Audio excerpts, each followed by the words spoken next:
Let's go, ladies and gentlemen. This is your watch list for May 24th, 2019. This is history in the making. It was an exciting day today in the market, and even tomorrow, well, I have a prediction made. However, it is going to offer an opportunity only if the opportunity is there. So we're going to talk about contract pricing. I'm going to remind you of push it to the wall, but now we have a lot of specific plays and we have catalysts. And although we've been talking news and trade war, there was something very, very, very specific today that occurred. It kind of negates all that. Now, can comments and news change that? Yes, it can. However, we need to see how that develops. If the thing that happened today persists, it is not looking good. So although tomorrow might be an opportunity, I'm thinking the real opportunity is in a few months from now, or really this is that first pivot from there. And that doesn't have to mean it's a move, but this is a setup that is leading to something. So there's a lot of macroeconomic stuff, a lot of plays, even specific news. We had earnings. We played the Autodesk. That was the only one we played. I think Splunk had a move. Qualcomm ripped after hours.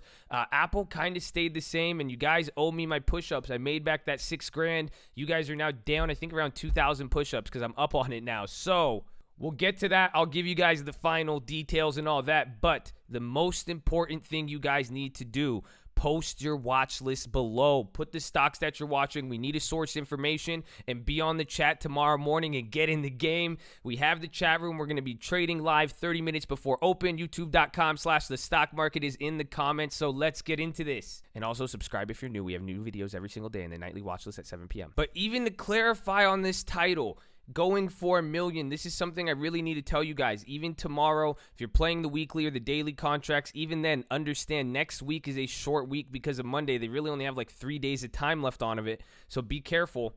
But if you've been watching this stream, you guys, take profits. You make a play, it goes up a lot, and I'm trying to explain what you are seeing with this volatility. You make a play, it goes up a lot. What do you need to do?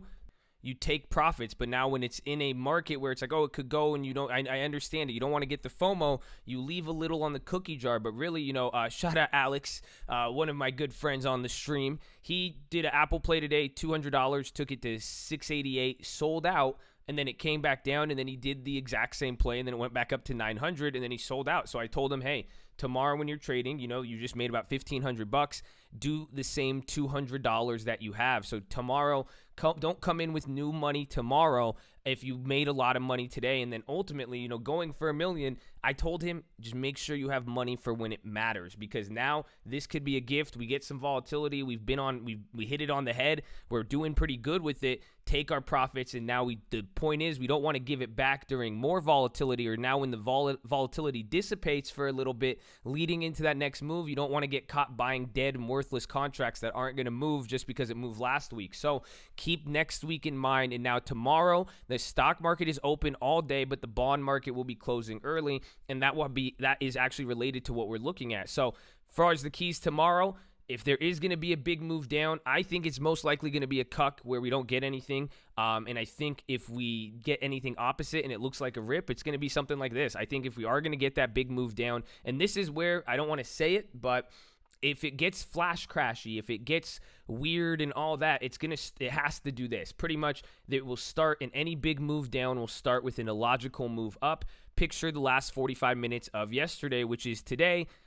A logical move up out of nowhere. And again, we say illogical, but if you watch the stream, we were calling. I even have an SPX call that's up a good percentage because of this. Now, it randomly came up out of nowhere, dropped, and then came back up. But expect this type of move. But even tomorrow morning, even for a few hours, we could either start off low, sell off, and then a logical move up. But then if it gives back and closes down, that's where it gets awful. So tomorrow, you guys better be there. If you're not going to be there, make sure you got the stream alerts. But we're going to be paying attention to how many points we're down in the type of move. But the minute we are low and we get a big move up, if that big, really high up move fails, it could prepare us for a big move down. So it will give us a lot of time to prepare. So I'm actually pretty excited for that. I hope you guys are ready. So let's talk now about some of the plays. I want to go over a few of the plays, and we're going to get back to this because, again, I want to talk about these, and then I want to talk about the next level. So, and what I mean by that is what actually occurred today. Apple is going to be another one to watch. It has, and this is the issue with it. If Apple doesn't gap, we've saw it on the gapping days. If Apple doesn't gap, there will be a good intraday move. However, if we see another gap up or down on Apple, be expected to do this. It's really a lot tighter version of the S&P 500.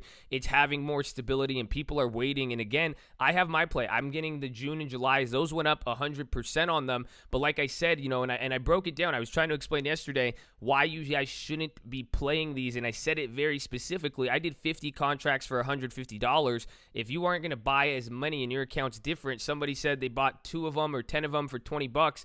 The contracts only went up 50%. That would have been a $10 gain. However, if you bought any other individual company today, I sold out 3 or 4 plays for about 300-400%. So keep that in mind with how you're setting it up in timing, and depending on your plays, again, go for the bigger individual companies. That is something. We had a good phone call today on the stream, but a big point, someone said, I'm playing SPX or I'm playing the S&P, UVXY, these ETFs. Don't. If you're looking, ETFs and all these indexes, they're designed to not move. They put 500 companies together so that if 1, 2, 3 companies move, it doesn't upset the market, so everybody dumps their money in the stock market because it's stable and safe. So you want to go for individual companies, because if you're looking for dollar moves, which you need with options, it's not going to come there if all these stocks drop, but then you have 300 stocks holding it up. You're not getting the effect that you're seeing, and it's not being as profitable. So understand that, you guys. Even if every time you buy something, you're missing something, opportunity cost. And that's essentially where I'm trying to weigh it out, because if you do not know what options you're selecting, especially way, way, way far out of the money, you are not able to decipher the difference between that's a better opportunity cost than this, not to mention even what price it is. So go slow, you guys. Come on there pre-market. Get ready for your plays. And I'm telling you, you only will act like this and make plays if it's FOMO. If you have a fear of missing out, and that's where options is good at. It'll make you think something's happening, even these moves in the market. By next week, it could be chill. The point is you don't know, but if you're getting fear and acting on it, making bad plays, it is not going to help you out, people. So please, please, please be smart with that and understand how to utilize what I am showing you here. It goes well beyond a play. I posted it on my Instagram. I'm not here to make you money. My job is to have you not lose money. I want to show you and help you guys to protect it, because as we've talked about, that leads to the gains. The market's coming down. Why do I like when the market goes down? Why do they benefit me? Because I love protection. Market goes down, I'm protected. Yay, hallelujah. So focus on that and get in the game tomorrow, because like I said, tomorrow we need to be patient. Tomorrow is a Friday push it to the wall situation.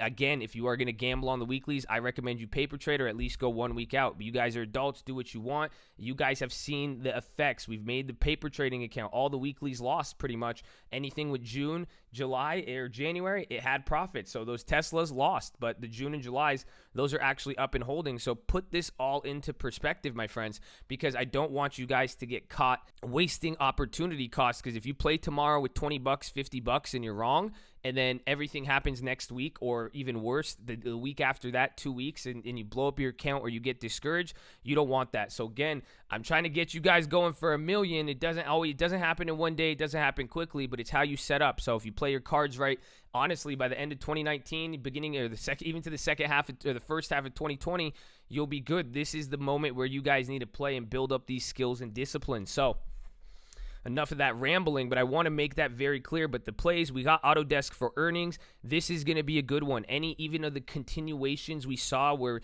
somewhat fire. Again, lows again, and this is going to be a good play. My number one play I'm going to watch. I got it twice today, but again, how it's been moving, the price of the options, again, it just everything, man. Transports, you guys could even look at IYT. They're about to slip next, so there's other things leading it, but I like FedEx, and that's something to know. I'm going to tell you guys what happened today and made it so bad, but at the end of the day, the market we're starting to get that slippage. It doesn't look good. Again, we've seen stuff like this before. You guys remember March, and it wasn't as long drawn out. This was just 3 days, and then it looked like it was going to slip. This one had that uncertainty, and like I said, watch yesterday's watch list. It was fire comparatively because it talked about what happened today, but even then, is the market going to push certainty, or is the market going to wait for certainty? And that is really going to be the question tomorrow. However, Trump even said today, his thing is, he said China could escalate it fast. He announced the subsidies for the farms. Even China, I think they're even talking now. I believe some news just came out after hours that they're going to The U.S. wants to go after anybody or put duties on any currency manipulators, and I think they're going after India too for an arms deal with Russia. But even by U.S. making those decisions, by going after every person currency manipulating, now they're making it where if anybody does a currency war and there's a race to a bottom, they're just going to tax everybody. So America's pretty much saying if there is a currency war and everybody weakens their currency, we're not going to get affected because we're just going to raise the taxes on everybody. So I guess it's not a bad strategy. We'll see how that plays out, but there's still all the drama and how things react. But again, I said it today, that's not important surprisingly anymore. Yesterday we had news, today the market dropped, but we didn't get any news today. So that is the important and funny thing, but it leads to what we said yesterday, the bond rates. So if you guys go on CNBC, it can make it look easier. I'll show you the website I did yesterday. And now if you guys haven't seen the yield curve video, if someone could post it in the comments, it's on the channel. It's actually the main channel, the main video if you're a new subscriber. It's the dynamic yield curve.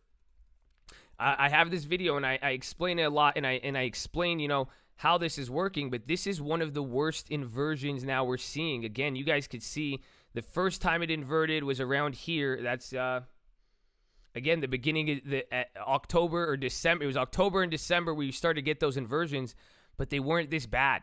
Take a look now as we go even to today. You can see it kind of stopped there, but it was a little better here. I guess still not too bad, right? Somewhat normalized, but when we just start getting over here, your 3-month was going up today. These really, really dropped. And then the 10-year is lower. So I don't know why. Is it looking as it closed there? It looks very close. And now they're actually going up right now. So if these rates are going up, this could ease the market. But really, the 10-year dropped below 2.3 today. This is insane. And what I showed you guys, I spent a lot of minutes yesterday going over this. This is the rates. We're talking the yield curve. And I highlighted it on stream today. But again, we haven't been below 3 for a really long time. The lowest is like 2.8. We haven't seen anything there, but for us, we closed at 2.75. That's on the 30-year.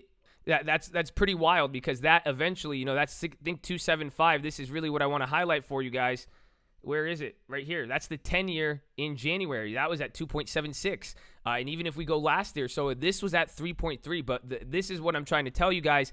This is another level. We saw how the markets reacted when there was a yield curve issue, but here is the problem right here, right now, the 30-year. Sure, the 2 and the 10 years inverted very, very hard, and if it goes down, that's bad, but the minute the 30-year goes, that's awful. That had some stability when it was at 3.3 or 3.5, so that could be better for mortgage rates if any of you guys want to get a property, but you saw the home sales data and other stuff. I'm actually still pretty bullish on real estate. I'm actually kind of in the middle, but actually I just love real estate. It's great. You guys should check out the real estate course and make sure you save up to get a property. And if you took a lot of profits and if you were making above 20 to 30,000 in the last few months off of trading, you might want to think about putting that into a store of value that would be good for you.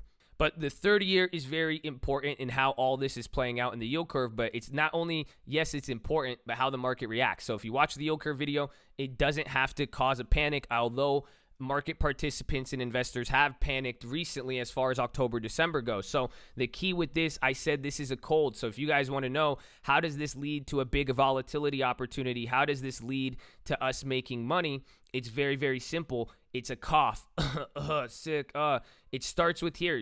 There's bad policy or there's bad language within the global trade and everything going on. We don't know the yuan, the U.S. Everyone's sending mixed messages. That's the body being sick right there. Things aren't working together. Now the rates start to go. The minute the rates said, that's why I said with how big the rates dropped today, rates were down at 10 basis points on the 10-year, which is insane.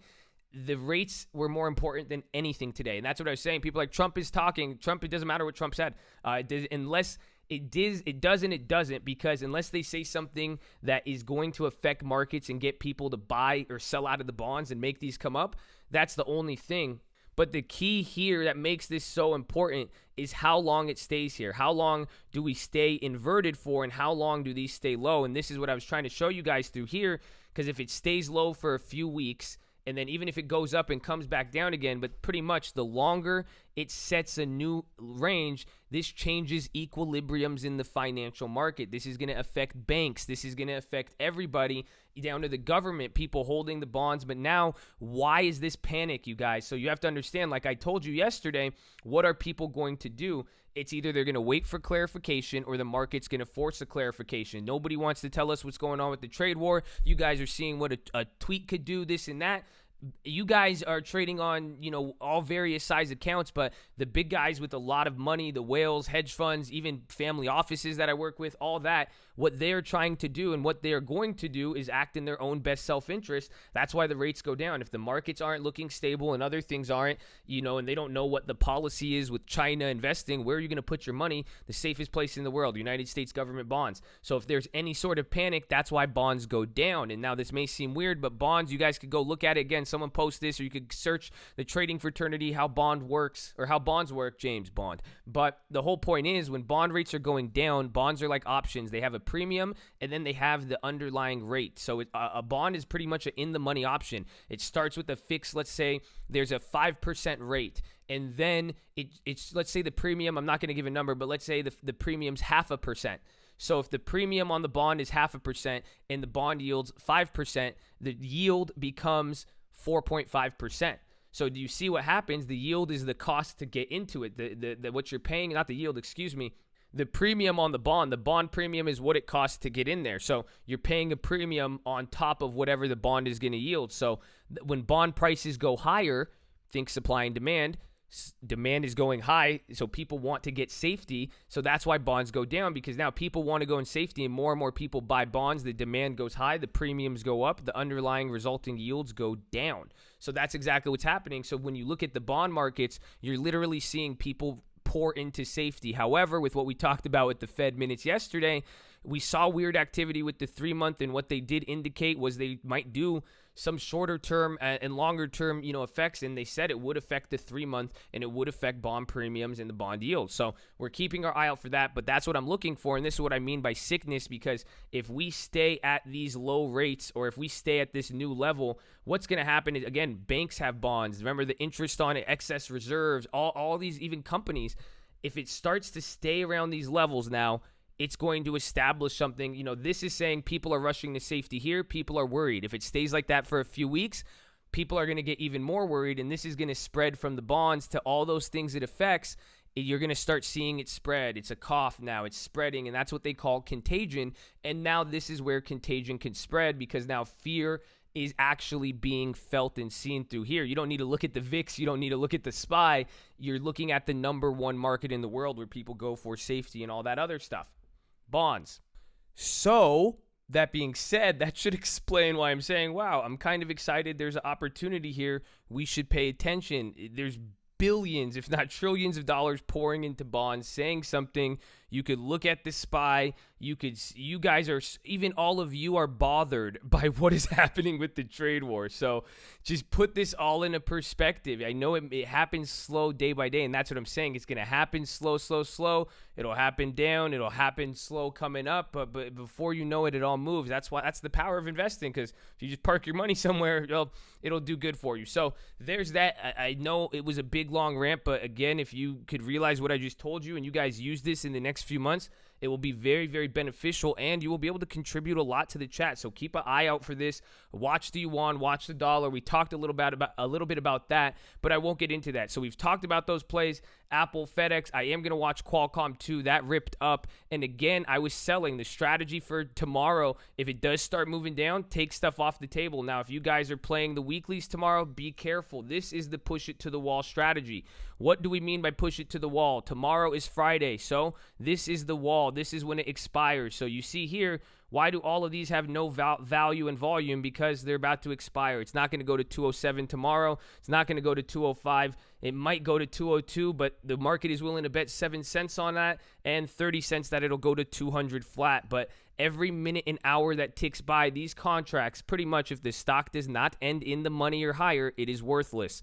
So that's what it is by pushing it to the wall. Find contracts at the money or in the money, or just got in the money. Wait the whole day, we wait, and that's where the frog pattern sets up, because that's where you're going to see it tomorrow. Now, what's going to happen? the price of the option will drop below here. So tomorrow will be a day for the frog. So again, you guys, you better study right now. Don't ask me while we're trading and calling this out. Go look up all this stuff tonight or in the morning. There's not going to be excuses. All of the information is there. Just put in the time, you guys.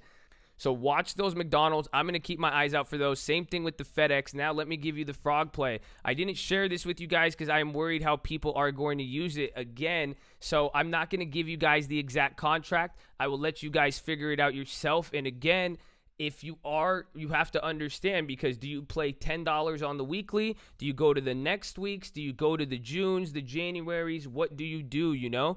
That is the question. It all depends on your account size. That's what I'm trying to highlight here. So even if I want one of these Junes or whatever, and I'm going to put a bunch of out of the monies, I explained one's extrinsic and intrinsic, but if you there are two different types of plays to go after. So if you have a smaller amount, don't go after many contracts out of the money. Go closer to the money. But TLT, believe it or not, there's a few frogs here. And again, this is the inverse of rates. I usually don't like these ETFs, you guys, but my TLTs they're going crazy. There was 1,800% on them. So again, people aren't expecting bonds to move. The IV is still low. There's some frog potential. So watch TLT. And again, I will tell you now, get time, but be careful. It is a slow mover. So let me even show you some of the contracts.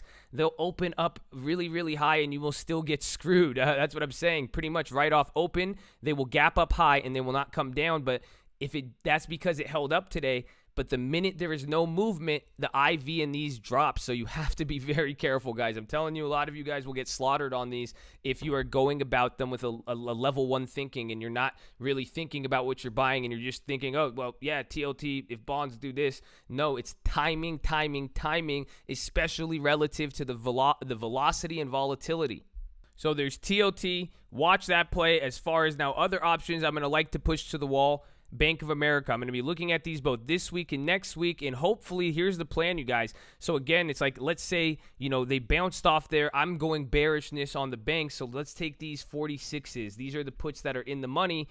If these are in the money, watch where it's at tomorrow, because if there is a rip and Wells Fargo shoots up, these are going to go from 50 cents to 10 cents or 5 cents, and that's where we take it. But I'm going to watch that, and that is my strategy. I'm going to be going, and I might not play as many Fridays. Again, I will only take tomorrow if I get that illogical draw up and then I see the drop happening. Otherwise, I'm going to keep my hand in the cookie jar with what I have and let that work. We don't need to force anything. And that's what I really want you guys to understand, because if we don't get a big move tomorrow, do not get tricked into spending your money. So I want to make sure everybody is on the same page with that, because what I'm going to plan to do, any of the stuff I wanted to sell are already sold. I'm going to come back to them tomorrow morning. I'm going to wait to see in the morning or that first hour or 2 hours, see if they come back to a cheaper price. And if it does seem optimal with the right velocity in the market, I'm going to go for them. And that's one of those plays with Wells Fargo. So there's that. And then another one, and I'm waiting for it. I don't know. It could happen tomorrow, or it could cuck another week. Again, we saw Home Depot and McDonald's. It reminds me of that Disney, but this is one of those. I sold out of those Disney puts today. I did it on accident in the morning, so I'm going to wait, see where they're at. But I like Disney as well as Qualcomm, but I did notice both of these have kind of been moving inverse, so we have to be careful. This goes back to what I said on opportunity cost. Here's Qualcomm, here's the SPY. There's really no correlation. Same thing even with Disney. It's just doing its own thing. So you have to be careful, because if we're trying to play the market direction and we go after one of these stocks and they don't really reflect the direction, we could get screwed, because they do have unique events, and that's why I like them. So those will be interesting plays. A lot of people have even talked. I think there's like Deutsche Bank. I know UNH is going to be a good one, and I like these for the push it to the wall as well too, but we need a big move. So that's what we're going to be looking at for. Look at those plays. Watch the value stocks. McDonald's is going to be a great one, and even Walmart actually started to make its move. Post your guy. I know you guys always come with some good plays, so be ready. Post those. Get there in the morning, and we'll even go over options. So right in the morning too, you guys. Tomorrow at the bell, man, that first 30 minutes, I want people on watch. You guys start picking out contracts that you sold out of for profit today for a lot of money, or that you wanted, and keep those on watch. So then you can say, hey, the minute it opens, if it gets a big move and they become cheap, let's take advantage of it. So we have to see, though, what we get tomorrow, but I'm excited either way. I'm excited for what it's going to bring in. I want you guys prepared. I want you smart, and I don't want you to lose money, you guys. Be patient. So FINRA, if you guys were there, I remember FINRA, he's like, I'm going to grab puts. I got got calls, but I'm gonna keep getting puts to hedge my calls. I said, just wait and go small, because if you buy the calls, that's what I'm saying. Even if it starts ripping tomorrow, if you're in puts and then you start trying to buy calls all the way up, you're going to pay a premium because the stock market is ripping up. So if you don't, even though they're cheap today, you got to be careful. So make sure you guys are patient with them. You'd be surprised, because if you end up waiting, you would have got a better deal right here. So you never know how it's always going to happen. So the best way, put a little bit amount of money and let it work for you. But tomorrow will be a tricky day with the Friday. So I know I'm saying this now, just a lot of people are going to get cucked tomorrow, because they're going to end up buying weeklies and not listen to this on the daily, because they're going to get FOMO and like, wow, all this is happening. Look at all this in the video, this and that. But you didn't watch the video, because I'm just saying there's only gonna be moves if they are appearing there with velocity, and wait before we take these trades. This is why it's a watch list. I'm watching them, and we're gonna see what happens to make action on them. So I love you guys. I want you to do well. I want you excited. I want you in the game, and I want you to post your watch list and subscribe to the channel, and I'll see you in the morning. Let's go!